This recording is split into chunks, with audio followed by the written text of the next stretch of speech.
It is time for Around the 412 with Smitty and Tyler.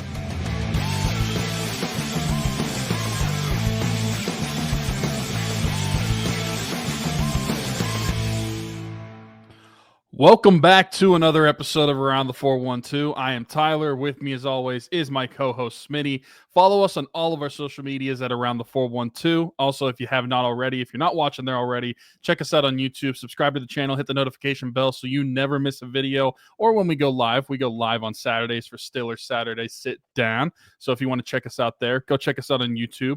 Also, follow us on the listening platforms if you're listening to the podcast there. And if you want to check out either on the listening platform or the description of YouTube as well, we've got several links.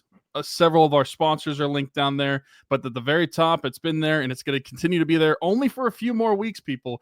Year 7 of Rocking Around the 412. It's our Christmas fundraiser that we've been doing the past 6 years to provide children in the local 724-412 area codes in Pittsburgh the Christmas that they've always deserved. Smitty and I never had to worry about where Christmas was coming from this time of year growing up, so we wanted to be able to give back to that, and so we started this mission several years ago, been able to give back to dozens of kids around the Pittsburgh area. This year alone, we're going to hit over 50 kids provided Christmas for, and part of that is also we have individual families that we get the Christmas gifts for, and that has to do with the GoFundMe link that is in the description.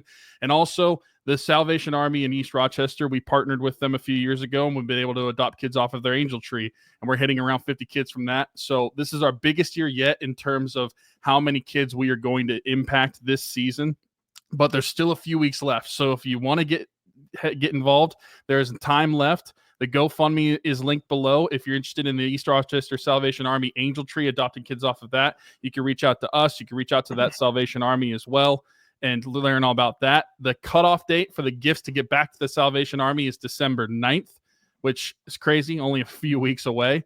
And then our cutoff date for the GoFundMe is December 14th. Also, a shout out to everybody who is in last week's Steelers Saturday Sit Down. After we did the preview for Ravens Steelers, we had a little bit of a jersey auction going on and got some more money raised for the mission. Shout out to everybody that attended that and everybody that bid on the jerseys. Those will get to you shortly, but I appreciate everybody that donates to this mission. Both of us do. It's our baby. We talk about it all the time, that everybody that donates, we want to be able to give back to them as well. So we do have some cool prizes in order to incentivize a little bit. If you donate $10 to the mission, you are eligible for Penguins tickets. There's a few jerseys. There's which Pirates? Jared Jones jersey. There's a signed Pat Fryermuth jersey. You can get some Game Changers if one of our sponsors. If you haven't used code AT412 at GameChangers.com. You can get a Around the 412 merch. There is a training camp poster signed by 21 members of the Steelers organization. Also a James Daniels game used visor. I mean, there's all sorts of good stuff. And then we raffle those off after the fundraiser is done. So if you're interested in any of that, link is below and try to get involved. Only a few weeks left. Yeah, time is winding down, and it's crazy. But shout out to everybody that's already been involved. Sorry, if you guys are watching on YouTube, you saw me looking down for a good portion of the time Tyler was talking there. I was running some math on my phone. 167 kids so far, including the total that we've gotten so far this year, have had their Christmas provided to them thanks to this mission going back to 2018. So awesome stuff, and that's all thanks to the money that you guys donate. You know, we're the ones that kind of put it all together, get everybody to come together. But if it was just the two of us doing it, none of this would be happening. Well, it'd be a mess. I mean, the one year we were trying to buy makeup, that it was a mess. That's true. If it was just the two of us, we wouldn't have been able to take that far. Kaylee especially has been a godsend for this thing, and the amount of people that she's gotten to get involved has been crazy. So a big shout out to Kaylee and Isla for their involvement. But yeah, super excited about the direction that this mission is heading and the direct partnership with the East Rochester Salvation Army. There is 2 families separately that we're helping out as well, and there is 3 kids and 2 with a baby on the way. Is everybody having a baby? Like it's one of the teachers from Central Valley that my mom works with. They have a baby on the way. You have a baby on the way. My sister has a baby on the way. I think everybody's just having a baby right now. But so 6 kids from families outside of the Salvation Army so far. That's awesome. All right, let's talk some Steelers. This is normally like we have a few days to digest the game. We're recording the day after the Steelers come away with a win in their divisional opener against the Baltimore Ravens at Acrisure Stadium. And it was a game that I had. This is like a typical Steelers Ravens game, but we should have known better. We saw a lot of points being scored in this one. Throw that out the window. It didn't matter that the Ravens came in as the number one offense. It didn't matter that the Steelers were starting to hum a little bit offensively themselves. It's Steelers Ravens. It was always going to be this way. We were kind of blinded by the statistics coming into it, but this is what AFC North ball is about. Steelers defense. I think that there were still some people that had some questions about them, even after their performance against Washington, wanted to see how they'd stack up against an even better level of competition. My goodness, did they answer the bell in a big way on Sunday. Once again, shutting down Lamar Jackson. Derrick Henry had to like half of his season average yards in this game, and then half of that basically came on one run. So from like a down-to-down basis, he certainly was held in check by the Pittsburgh Steelers as well. Just an awesome performance defensively, and a couple guys I want to shout out individually. Patrick Queen, unbelievable, and against this team, for him to have that type of game too, I know it meant a lot to him. Nick Herbig was awesome in place of Alex Highsmith, immediately making an impact. 45 seconds into this thing, punches the ball out from Derrick Henry, and then Payton Wilson having a callback, if you will, to Devin Bush's 2019 interception on Mark Andrews, gets one of his own. The same rivalry against Justice Hill, taking it away. So wanted to shout out those guys specifically. Joey Porter Jr. didn't allow a catch on like 40 some coverage reps. Mainly saw Rashad Bateman, which I don't know if you or I really saw that being the matchup he would have all day. I guess body type wise, it made sense. But as a collective, they played great across the board. But those guys specifically, I wanted to give shout outs to. Yeah, this game was great. And we were fulls. I believe my final score prediction was 31-27. Yours was 34-31 walk-off field goal. I mean, field goals were involved in this one for sure. Yeah. But Chris, we should have known better as AFC North divisional football fans, as Steeler fans, Steeler Ravens. We've seen this our entire lives. It was foolish for us to predict it that high.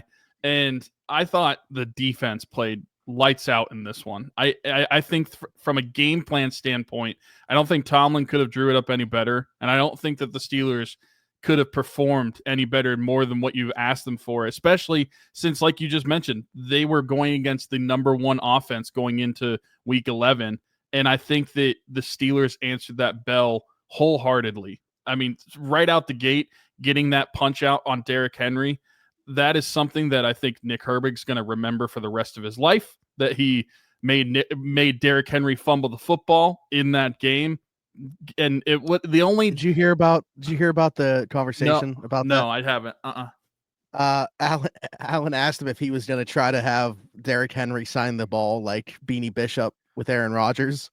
And Nick Herbig said, "No, that's not really my thing." But I'm thinking in my head, there's no way Derrick would sign that. There's no way that thing. If Nick wanted him to. For one, I feel like a punch out of a fumble is different than a pick. But at the same time, linebackers and DBs are probably different. I feel like that's a linebacker mentality that he has. DBs are a little different mentality, like DB wide receivers have a little mentality. So I understand why Beanie Bishop would want to sign, but also there's no chance Derrick Henry would want to sign that thing. You haven't fumbled since like 2021. There's no way that you were going to sign that. It was awesome though to see that start.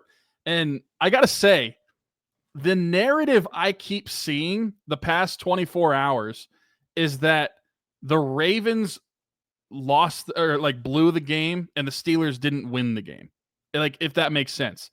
Like everybody that I keep seeing is saying that the Ravens kept shooting themselves in the foot and that the Ravens made themselves lose, and not actually that the Steelers were deserving of the win, which I just got to say I disagree with a ton. And I think that is discrediting what the Steelers defense was able to do. Sure, the Steelers offensively had some struggles in this game. They didn't perform quite the way that we would have liked them to, especially in the passing game. I thought that was pretty lackluster for what we were expecting it could have been, considering the bipolarness of their first in run efficiency and like last in passing efficiency as a defense. But I just feel like there's a ton of people that I've seen on TikTok, on Reels, even in like national media that is basically saying the Ravens shoot themselves in the foot too much when they play the Steelers.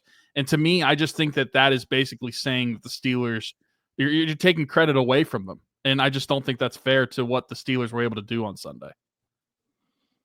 I think both teams, no matter who lost this game, I think that they were going to feel that way. Because I think both teams left the door open for the other side. The Steelers, I think, did a lot more of creating that from the Baltimore offense than it was like the Steelers offense just leaving so much out there. Mm-hmm. Like whether it was like how many times did they come up 1 yard short of picking up a first down? Like 3rd and 1s, 4th and 1s. And that we'll get into the Justin Fields thing because I want to talk about him a little bit as well.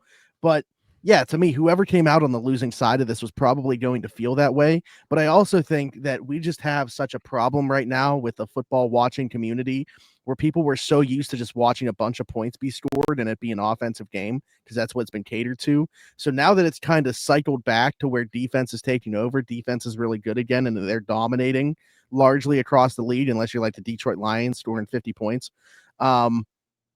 People like aren't used to that and it's not enjoyable for them. So when you have like a really good defensive performance like the Steelers had, people are going to make it less about what Pittsburgh did and what Baltimore didn't do. I think that's honestly how I what's driving me nuts is I see people complaining. And if you want to say that the Ravens shot themselves in the foot by missing 2 field goals, like I guess that's something that you could say because the Steelers didn't block them. There's nothing that realistically that the Steelers did outside of forcing those field goals, but ultimately Justin Tucker missed them. But the thing that is driving me nuts is Ravens fans using instead of saying that the Steelers forced turnovers, they're basically saying the Ravens turned over the ball and not acknowledging that the Steelers forced those turnovers. They were basically saying that it is the Ravens' fault for those turnovers. And I'm like, well, it was punched out by Derrick Henry. It was Patrick Queen. You just mentioned how long it's been since Derrick Henry fumbled. Yeah, Patrick Queen, it was a clean strip. And then the interception, how are you going to say that that's not that's a problem for the Ravens? Like, that's just a great play by Payton Wilson. It just drives me nuts what I'm seeing after this game. Basically, people are still trying to discredit what the Steelers are doing. And I got to say, a lot of it is Ravens fans saying that. But I still feel like for some people, they just refuse to give the Steelers the respect they deserve, especially the defense. The defensive performance in this one was dominant. And I don't think there's any way you can look at it and say it wasn't.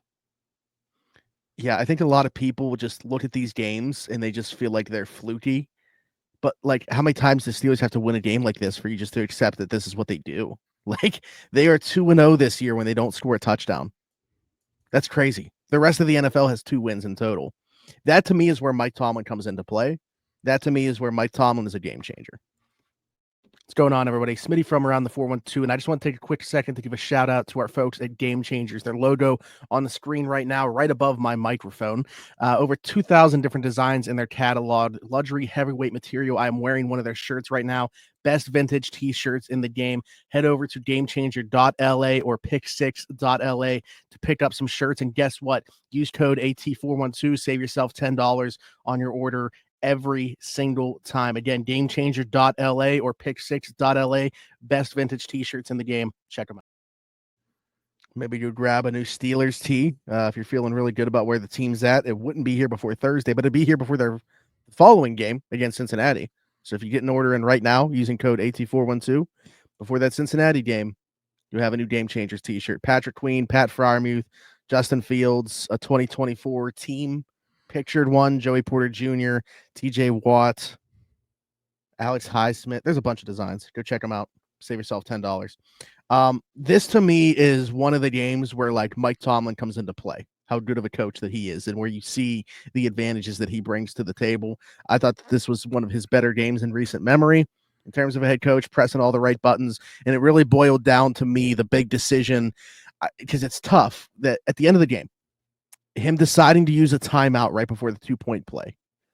There was like a bunch of people around me that were upset because they were like, if they get this 2-point play, you want all 3 timeouts to try to go down and get a field goal.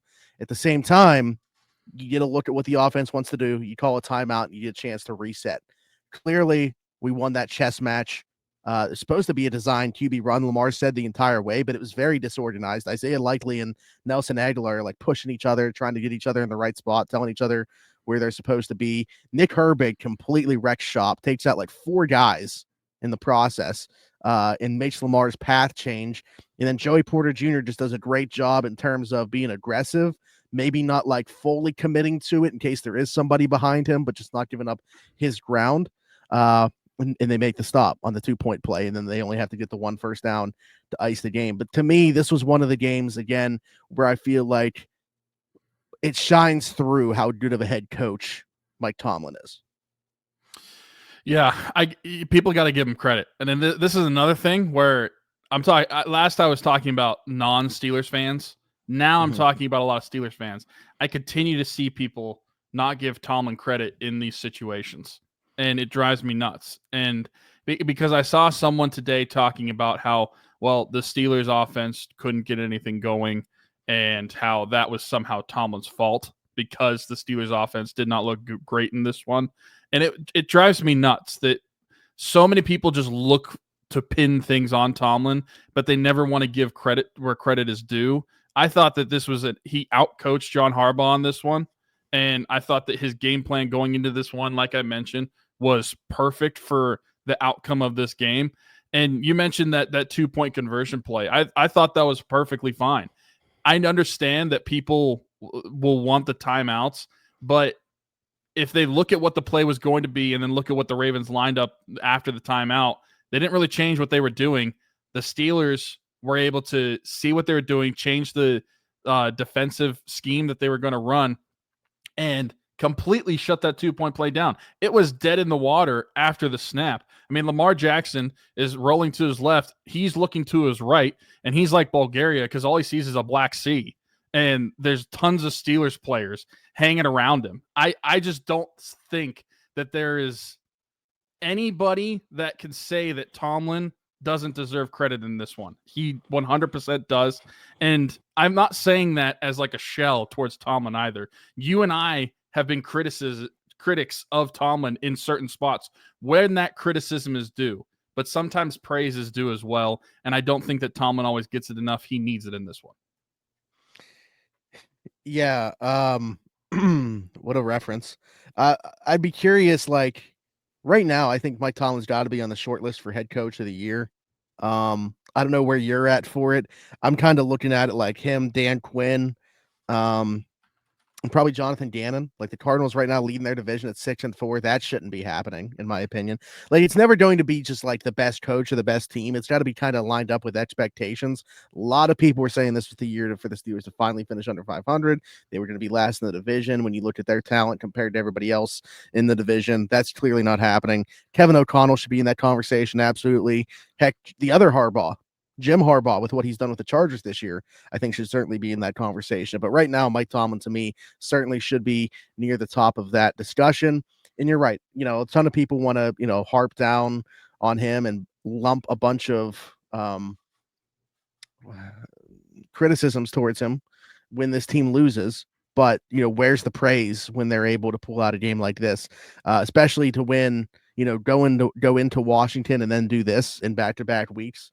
Going to be a tough challenge, obviously, now in a short week with another divisional game, but we'll talk about that later on. But so it's interesting to me just how that happens. But do you have anything else from the defensive side of the ball? Because I do want to dive into some of the things offensively that took place in this one. We could probably sit here and just talk about this defensive performance all day, but the defensive performance, nothing in particular. Just we've already kind of highlighted the individuals that had great games. Patrick Queen, Payton Wilson, Nick Herbig, excuse me. Nate did not play in this game. Unfortunately, he's hurt for the year. Joey Porter Jr. had a good game as well. I feel like people are going to see not see anything splashy, and that will go underrated. But not giving up a catch, that is impressive, especially considering the week that he was coming off of last week in Washington. I think it was a great bounce back week from him. But yeah, it was just fun to see this type of game from a defensive performance for Patrick Queen specifically. We've talked about him a lot recently. His play has elevated in recent weeks from what it was in the beginning of the season, but that's going to come with new system, figuring out the defense and getting more comfortable in that role. But what it means to him and him basically saying this week, literally verbatim, like they did not offer me a contract. Like they did not want him back. And for him to be able to come out on top in this one and also have the performance that he did, I just shout out to him. And also Coach of the Year odds. As of right now, I just wanted to bring them up. According to FanDuel Sportsbook, Mike Tomlin is leading the Coach of the Year odds right now. The top 5 are Mike Tomlin, Dan Campbell, Jim Harbaugh, Kevin O'Connell, and Jonathan Gannon. Jonathan Gannon and Kevin O'Connell tied at plus 650. Harbaugh's at plus 500. Dan Campbell plus 400. Tomlin plus 300. See, and I'm not saying Dan Campbell shouldn't be in that conversation, but it goes against him because of it's lined up with expectation. Lions were in the NFC Championship. That's what I was about to bring up. I think that Tomlin being first makes total sense. When you look at his peers, look at what the expectations were. Everybody was talking about how this is going to be a bad Steelers team. They're not going to figure it out at quarterback, and the offense is going to continue to have its struggles. They're going to be last in the division. That's not happening. They're in clear-cut first place in the division. Their offense has looked better now than it has in the last 5 years. And I think that when you look at that, it's clear to me that if you want to say Jim Harbaugh too, for the state of what the Chargers were to now, I would put him above Dan Campbell. Dan Campbell, amazing coach, great head coach. But the Lions were in this position last year. The Lions were in the NFC Championship last year. And so that's why, despite how good they are, I feel like Mike Tomlin, even though he's only plus 100 different than Dan Campbell, is far and away better for this award this year. Yeah, absolutely. You mentioned the offense. That's where I want to go next, because while they have taken a significant step forward this year, they weren't very good on Sunday. And it was surprising to me that they weren't able to do much through the air. I didn't think Russ was very good. I thought Arthur Smith didn't have a very good day as a play caller. Didn't think guys were schemed open a ton. Like, I don't, in the offensive line, a lot of people I saw complain about them. Russ was pressured the 17th out of all the quarterbacks yesterday. So like middle of the pack. Like it wasn't like he was facing some incredible amount of pressure that like we haven't seen to this point so far. So I just think Russ wasn't very good yesterday, and hopefully that doesn't continue. He wasn't all that great against Washington for most of the game and then turned it on in the fourth. So we'll see. One thing that I will say is they moved the ball. Okay. I thought for a large portion of the game, but like in the weighty areas, that is where they really struggled. Terrible on third down. What did they end up being on third down yesterday? Like 2 for 15, something like that. 4 for 16. Okay. Yeah. So awful. 25%. In like on fourth down and 1, third down and 1, then we got in the red zone. And that kind of goes into the Justin Fields thing that I wanted to bring up, because we actually saw Justin Fields yesterday a little bit. They broke out some stuff. But like the utilization of it to me was weird. So I'm not saying that they shouldn't have used him. I would definitely have been using him. I would have used him more than they did. Like, why is he not in there on the 3rd and 1, on the 4th and 1 when they get into the red zone? I don't think that they're going to all of a sudden be a good red zone team. Art hasn't been good in the red zone since his Tennessee days. But I think that there's more meat on the bone than what they got right now. And I think a lot of it starts with finding better ways to use Justin Fields' legs. Yeah, I think that they need to have more involvement with him. The spots of where they chose to use him were interesting to me, and the spots where they didn't choose to use him, if he was going to be in this game at all, made no sense. Second 11 run, yeah, we're going to run him, but then when it's 3rd down and 1, we're not. Like, I didn't understand. And when it's 1st and goal at the 5, I am convinced right now that if you were the Steelers and you were inside the 10 and you're 1st and goal at anywhere, Russell Wilson should not be on the field. Your offense inside the 10 is significantly better with Justin Fields inside the 10 than it is with Russell Wilson. And then if you want to look at just the red zone, as of right now, touchdowns only. We're not counting field goals. Touchdowns only. They are 30th in the red zone in scoring percentage, 44.4%. Over their last 3 games, it's dropped to 25%. Nobody can tell me that Justin Fields and Russell Wilson has not had an impact on that, because it definitely has. Justin Fields' legs being utilized in the red zone. I mean, we saw it in several games earlier this season. Why was he the only one getting rushing touchdowns? Because that he has that ability in the red zone to scramble if he wants to. They can call design run with his legs. The way they used him on Sunday made absolutely no sense to me. And I feel like they are better suited to utilize him in so many different ways than a 2nd and 11 run. And don't get me wrong, like the run was positive. It was good. But how are you going to use him there and not when you're on the goal line? It doesn't make any sense to me. I think that they need to change their strategy moving forward with how they utilize Justin Fields. We've talked about how his legs might be the biggest weapon you have on the entire team, especially like his athleticism is top notch. And so the way, if you're going to use them, just use them more efficiently, use them smarter. It doesn't make sense to me. And that was a struggle, and that's been a struggle.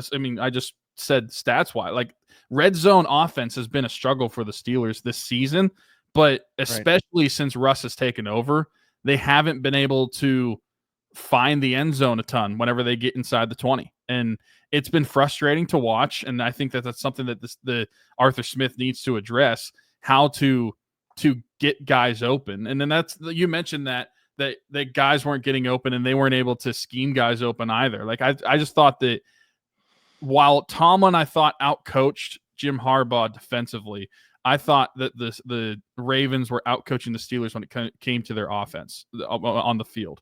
I didn't think that going into this game, we talked about how much you were going to be able to throw the ball potentially. And I thought they threw the ball way less than I thought they could. And I thought they ran the ball, honestly, better than I thought they were going to. I mean, Najee Harris had 3.5 yards per carry, which is not great, but that's better than what I thought. Jaylen Warren was over 4 yards per carry. You were getting more from your run game than I thought you were. You got less from the pass game. The offense just as a whole, very inefficient, but they did enough to win, I guess, getting in field goal range, but it wasn't a great day. Well, that's why I say when I mean, the meat left on the bone, like this not very easily, but had they converted even 2 of those for touchdowns, we're talking about this one turning into a bit of a laugher. I mean, we're not even like on the edge of our seats at the end of this football game if it's not for that. So, the red zone stuff has obviously been an area of concern, and that is, really the one gripe that I probably have, like top to bottom, with the way that this team has performed this year has been what they've done in the red zone. It's like not even just the execution. I don't even understand the personnel. Like Van Jefferson being on the field over Mike Williams, but especially like Calvin. What is Calvin Austin going to do inside the 5? Like, what are we doing? Like, I would just I'd probably have 3 tight ends on the field and just George as a receiver. Like, I'd probably be running a lot of 13 personnel down there.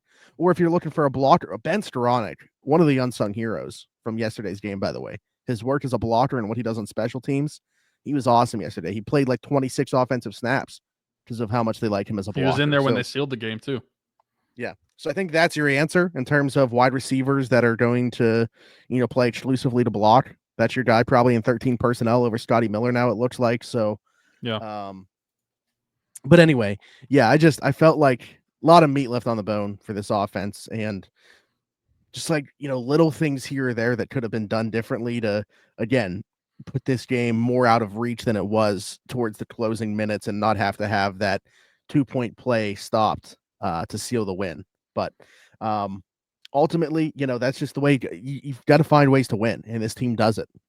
So especially like in these AFC North games, especially against that opponent, you just take it. You move on, and it's a lot easier to say this is what we have to clean up when it comes after a win. Because if they would have lost this game with that type of offensive performance, it's a lot harder to swallow. Yeah, for sure. And I think that looking at this after a win, you're able to identify things that went wrong more. I mean, when you're doing it after a loss, it seems like everything went wrong. But now after you won, you're really able to hone in on that. And I think that people also need to acknowledge too, when it comes to the offense, the Ravens defense, maybe not over the season passing wise, but like especially in the run game, that's a really good defense. So it's not like the Steelers are going against a slouch of a defense either. I thought that it was something that people will overlook, but also if we're going to raise our game in an AFC North matchup, the Ravens, despite being 32nd in pass defense, are also going to elevate their game for this one as well. I feel like if I'm going to complain about Raven fans not giving the Steelers enough credit for winning this game, I feel like I need to give the Ravens defense their credit as well than when it's due for doing what they did against the Steelers offense too.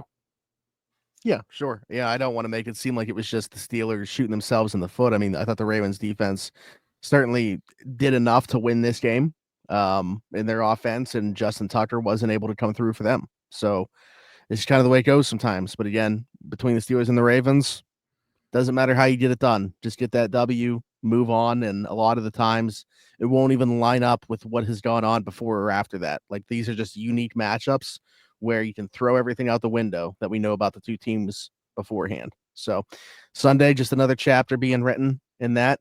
And a lot of the story that's told from that game will involve Chris Boswell, which is the last thing that I want to talk about is Chris Boswell and the special teams.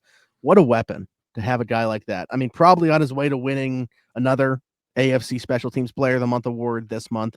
His only miss this year is from 62.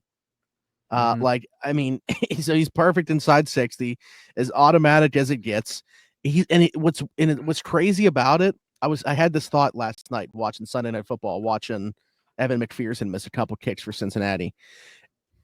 He's almost more valuable when he's not kicking because of how bad everybody else has seemingly been around the league.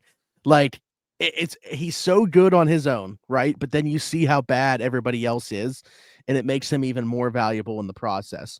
I don't know. I mean, I can't say enough about his performance this year. It's been awesome to see the way that he's bounced back after, a couple of bad seasons that he's had in the past due to injury. Because a lot of kickers don't even come back from that. Like, it's such a mental game and such a mental position. It's not always easy to bounce back from. So he deserves a ton of credit. Danny Smith deserves a ton of credit. Mike Tomlin gave Corliss Waitman a shout out for how good he's been in terms of getting the holds down and spinning it when he has to. Christian Kuntz, just the entire operation's been good. And special teams across the board, not just the field goal unit. Their punting unit's been great. Their kick coverage unit's been great. Everything. So that's why I feel like every Sunday, or, in this upcoming case, a Thursday night game, every game in, game out, they got the special teams advantage. And I don't think that you can say enough about it.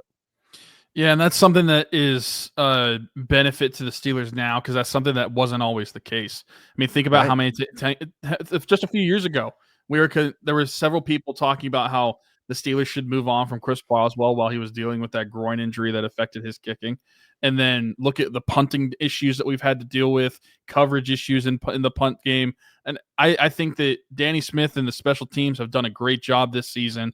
Chris Boswell, in my opinion, and maybe that opinion is very biased, in my opinion, he is the best kicker in the NFL right now.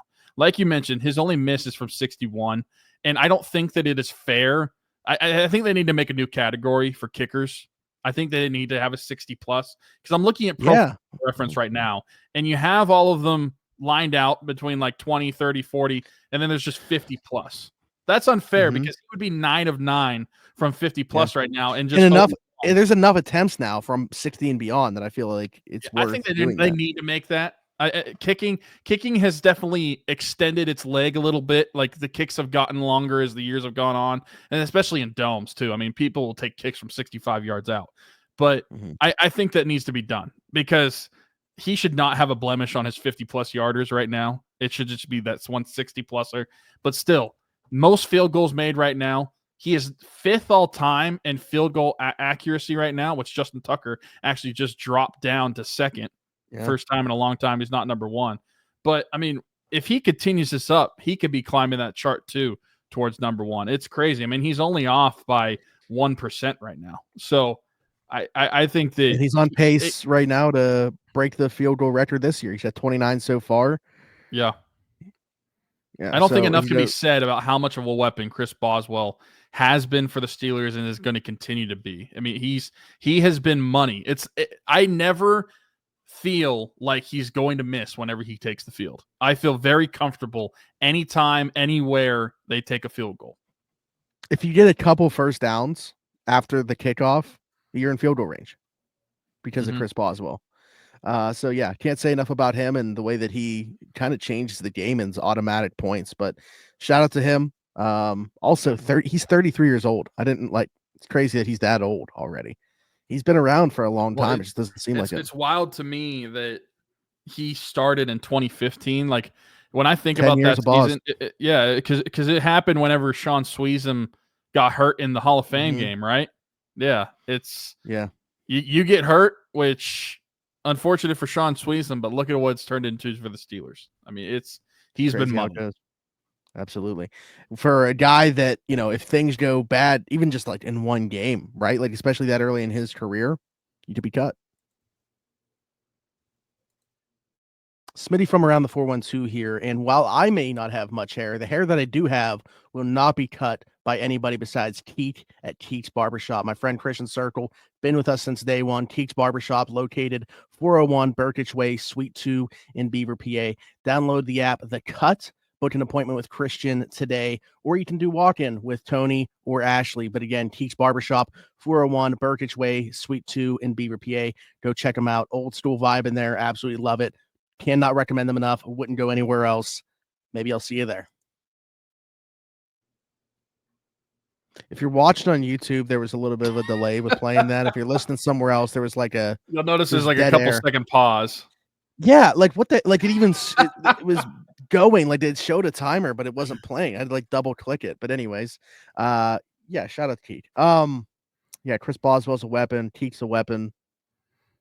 There's a lot of weapons on this team right now, and I'm enjoying watching Pittsburgh Steelers football.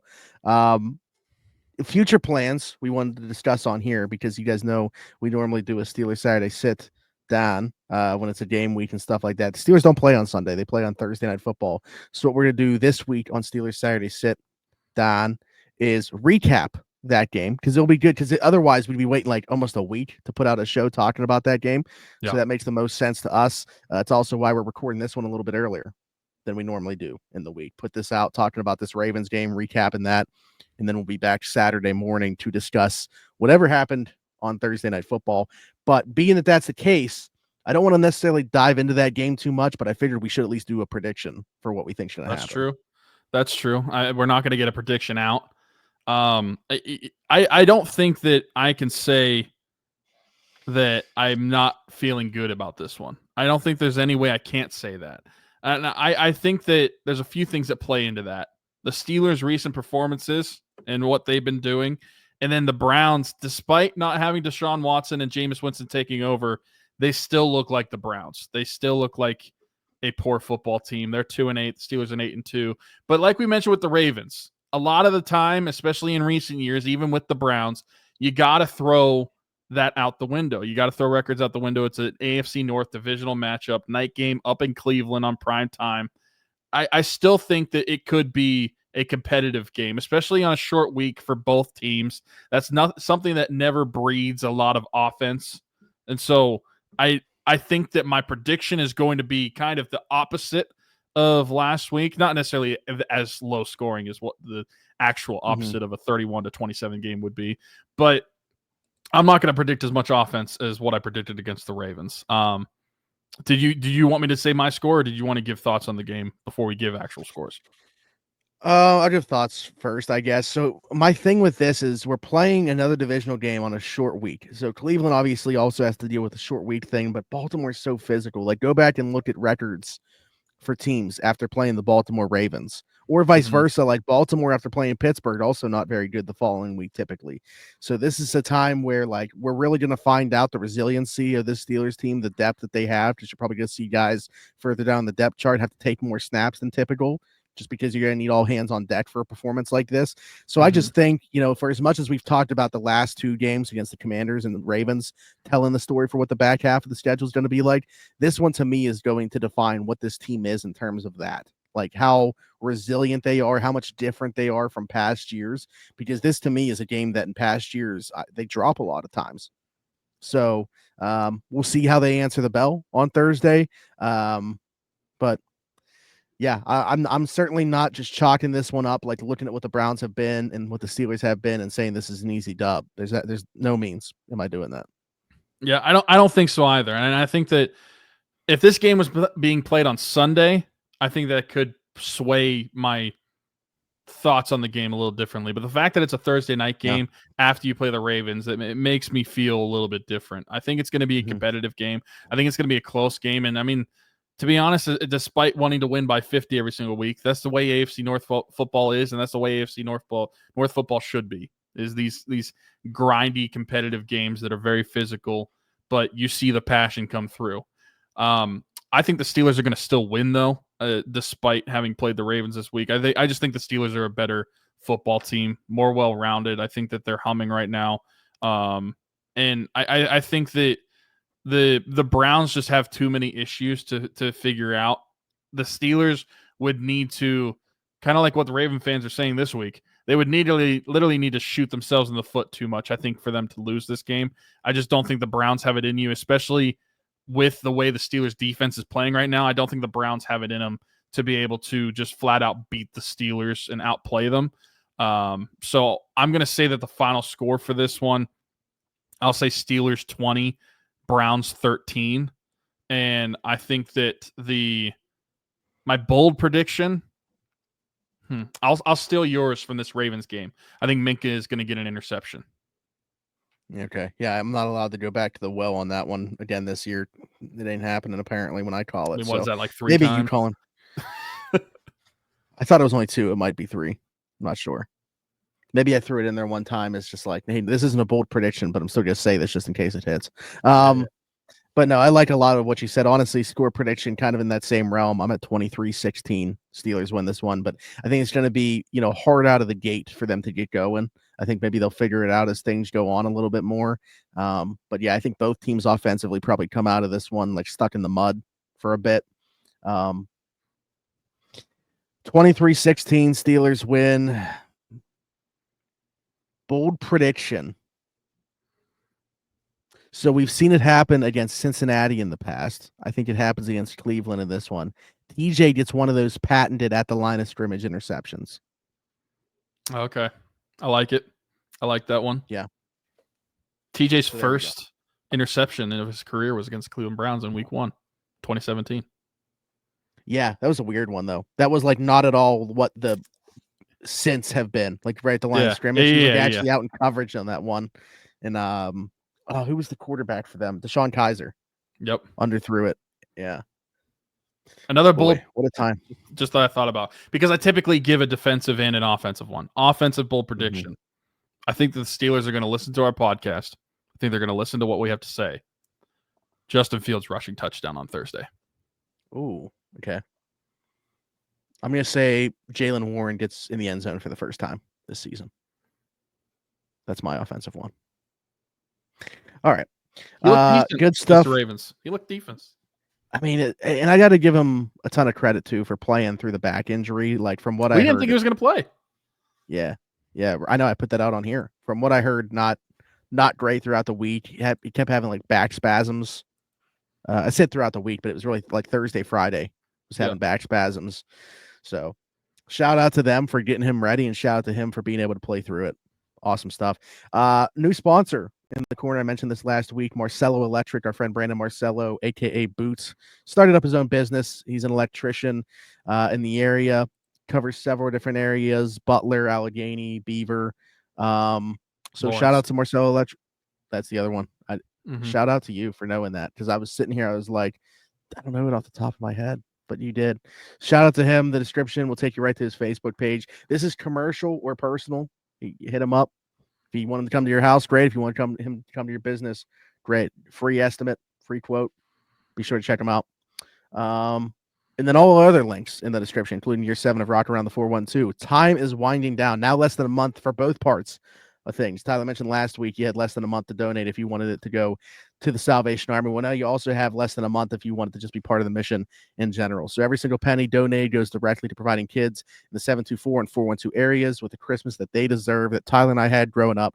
Never had to worry about. If you donate at least $10, you'll be eligible to win some prizes: signed Jared Jones jersey, signed Pat Fryermuth jersey, some Penguin tickets, James Daniels game-worn visor from a game against the Browns, Monday Night Football last season, a signed training camp picture from 21 members of the Pittsburgh Steelers organization, 2 Game Changer shirts, 2 Around the 412 hoodies, a Steelers jersey of choice, and a Pirates jersey of choice. A lot of great prizes. Donate at least $10. You'll be eligible to win one of those. So that's down there. Again, every single penny donated goes directly to that cause. What was the number I said again? 167 kids have had their Christmas. I think that was it. Given to them from Rock Around the 412. Rewind the episode and tell us what the number was in the comments. I think it was 167. But anyways, so be sure to check that out. Gamechanger.la, pick6.la, over 3,000 different designs over there. Save yourself $10 using code AT412 over there. Everything Custom Designs, our friend Healy Wagner's small business, where those hoodies are coming from. You can get those there. Custom tumblers, t-shirts, hoodies, long sleeves, a lot of custom stuff for Thanksgiving, obviously, right now. Get on the game for Christmas. A lot of different stuff, but check out her Facebook. As of right now, I believe that's the only way that she's operating still. Can't believe what happened to that Etsy. So, but her Facebook's down below. You can take orders. She'll take orders. She'll take orders down there for her Facebook and stuff like that. So, shout out to Haley. And then our shorts, DC4L Customs. Be sure to check that out as well. Not sure it's short season everywhere. Just depends on where you're at. But if you want some shorts, depends how big you are. I mean, that's true. If you got like me, short season all year round. Yeah, that's true. Like, subscribe, hit that notification bell if you are here on YouTube. Leave us a 5-star review, and subscribe if you're somewhere else. Just search Around the 412. Follow us on TikTok as well at Around the 412, and at all social media platforms for that matter. This is a good question. Leave it in the comments. Should we make a blue sky for Around the 412? Let us know what you think about that.